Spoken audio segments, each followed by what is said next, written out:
विमान अपघातानंतर त्या अपघाताचं कारण समजण्यासाठी सर्वात महत्त्वाचा धाकादोरा असतो तो म्हणजे या विमानातला ब्लॅक बॉक्स. या ब्लॅक बॉक्सचं नाव जरी ब्लॅक असलं तरी याचा रंग मात्र वेगळा असतो, जेणेकरून आगीनंतर सुद्धा त्या सर्व परिस्थितीमध्ये ब्लॅक बॉक्स शोधणं अत्यंत सोपं जावं. विमानाला आग लागल्यानंतरही साधारणपणे 1100 डिग्री सेल्सिअस इतक्या उच्च तापमानापर्यंत सुद्धा हा ब्लॅक बॉक्स जिवंत राहतो. या ब्लॅक बॉक्सचं जे स्टील आहे ते वितळून जात नाही.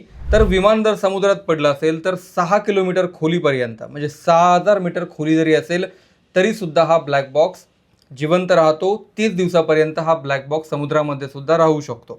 एअर फ्रान्सचं जे विमान कोसळलं होतं अटलांटिक ओशियनमध्ये, त्या महासागरामध्ये 2 वर्षानंतर हा ब्लॅक बॉक्स आढळून आला होता. पण आता अजितदादांच्या विमान अपघाताबद्दल जी माहिती येते ती अत्यंत धक्कादायक आहे. अजितदादांच्या विमानातला VSRच्या विमानातला हा जो ब्लॅक बॉक्स आहे तो रिकवर करण्यात आला आणि तो DGCAने ताब्यातही घेतला होता. मात्र आता जी माहिती येते त्यानुसार तो ब्लॅक बॉक्स डॅमेज झाला आहे आणि त्यातली माहिती डिकोड करण्यासाठी अडचणी येत आहेत. पुढच्या 48 तासामध्ये DGCAकडून यावर निर्णय घेतला जाऊ शकतो आणि ही माहिती डिकोड करण्यासाठी परदेशात साधारणपणे युरोप किंवा अमेरिकेत पाठवली जाऊ शकते अशी ही एक शक्यता आहे. पण हा ब्लॅक बॉक्स विमान अपघातानंतर खरंच जळू शकतो का किंवा तो डॅमेज होऊ शकतो का? हा ब्लॅक बॉक्स काय असतो आणि अजितदादांच्या विमान अपघातानंतर ज्या सातत्याने शंका उपस्थित केल्या जात होत्या त्या दरम्यान हा ब्लॅक बॉक्स डॅमेज झाल्याची बातमी समोर येणं का धक्कादायक मानलं जातं तेच मी तुम्हाला या व्हिडिओत सांगणार आहे. नमस्कार, मी विशाल, तुम्ही पाहताय story.com. एव्हिएशन सेक्टरमध्ये जे काही अपघात आजपर्यंत झालेत त्याच्यात काही दुर्मिळ अपघात आहेत जिथे ब्लॅक बॉक्स एकतर आढळूनच आला नाही किंवा त्या ब्लॅक बॉक्समधला डेटा रिकवर झाला नाही. एअर मलेशियाचं जे विमान आहे जे क्वालालंपूरमधून बीजिंगला जात होतं 2014ला, ते अत्यंत गूढ पद्धतीने गायब झालं. त्याचा ब्लॅक बॉक्स आजपर्यंत, कारण विमानच मिळून आलं नसल्यामुळे त्या विमानाचा ब्लॅक बॉक्स आजपर्यंत मिळून आलेला नाही. अशी काही दुर्मिळ उदाहरणं वगळता प्रत्येक विमान अपघातानंतर मात्र ब्लॅक बॉक्स हा आढळून आला होता. आपलं अहमदाबादमधलं जे विमान क्रॅश झालं त्या विमान क्रॅशनंतर सुद्धा ब्लॅक बॉक्स आढळून आला आणि त्या ब्लॅक बॉक्सच्या नंतरच त्या ब्लॅक बॉक्समधल्या माहितीच्या आधारावरतीच हा विमान अपघात कसा झाला, वैमानिकांमध्ये विमान कोसळण्याआधी नेमका संवाद काय झाला अशी माहिती समोर आली होती आणि ही माहिती अमेरिकेमधल्या लॅबमध्ये नेऊन डिकोड करण्यात आली. खरं तर ब्लॅक बॉक्समध्ये जी माहिती साठली जाते किंवा जी माहिती स्टोअर होते ती साधारणपणे शेवटच्या 2 तासांमधली असते आणि ही माहिती साधारणपणे विमान अपघात झाल्यानंतर पुढचे 30 दिवससुद्धा राहू शकते. त्यातले बॅटरी बिकॉन्स जे असतात ते तोपर्यंत सक्रिय राहतात.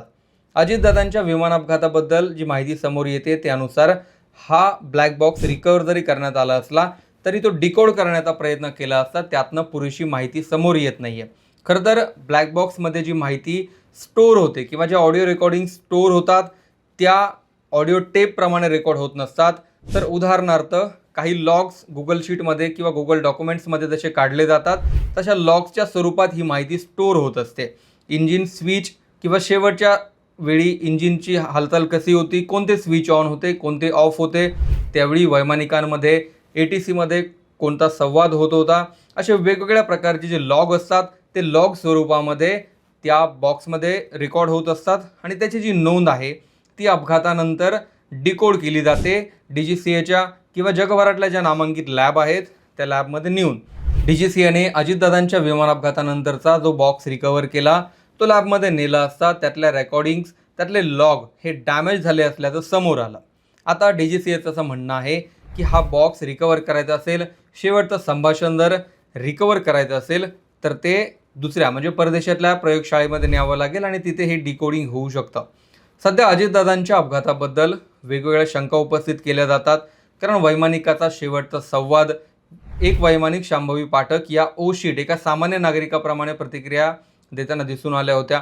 मात्र मुख्य पायलटचं कोणतंही संभाषण शेवटच्या क्षणापर्यंत ऐकायला आलं नव्हतं आणि ब्लॅक बॉक्समधून हे सगळं समोर येईल अशी एक शक्यता होती. ब्लॅक बॉक्स या अपघातातला एक शेवटचा आशेचा किरण आहे, ज्यातून अजितदादांचा अपघात का झाला, शेवटच्या काही मिनिटांमध्ये संभाषण कसं झालं, ती सगळी माहिती समोर येणं अपेक्षित होतं. मात्र अजितदादांच्या अपघातानंतर 15 दिवस झाले, 20 दिवस झाले साधारणपणे सर्वजण ब्लॅक बॉक्समधली माहिती समोर कधी येईल त्याची वाट पाहत आहेत.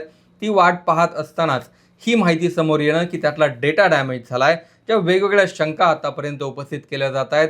रोहित पवारांनी प्रेझेंटेशन देऊन ज्या काही शंका उपस्थित केल्या होत्या त्यामध्ये अजितदादांचा दौऱ्यापासून तर टेक ऑफच्या वेळेमध्ये बदल, लँडिंगच्या वेळेला, सेकंड अप्रोचच्या वेळेला झालेल्या चुका, या सगळ्या गोष्टी प्रेझेंटेशनमधून ज्या रोहित पवारांनी याशिवाय अजितदादांवर प्रेम करणाऱ्या प्रत्येकाने मांडल्या होत्या. त्याचा संशय बळावतोय की आता ब्लॅक बॉक्स जो आजपर्यंत एव्हिएशन हिस्ट्रीमध्ये कधीही डॅमेज होत नाही, सहसा अत्यंत दुर्मिळ घटना वगळता, तो ब्लॅक बॉक्स अजितदादांच्या दुर्घटनेमध्ये कसा डॅमेज झाला याच्यावर आता प्रश्नचिन्ह उपस्थित होणार आहेत. अजितदादांचं विमान कोसळलं, ती समुद्री सपाटीवरचीच जागा होती, तिथे आग जरी लागली तरी साधारणपणे ब्लॅक बॉक्सची क्षमता ही 1100 डिग्री सेल्सिअस पर्यंतची असते. एवढ्या तापमानात सुद्धा हा ब्लॅक बॉक्स वितळत नाही, अशा प्रकारचं स्टील त्याच्यामध्ये वापरलेलं असतं.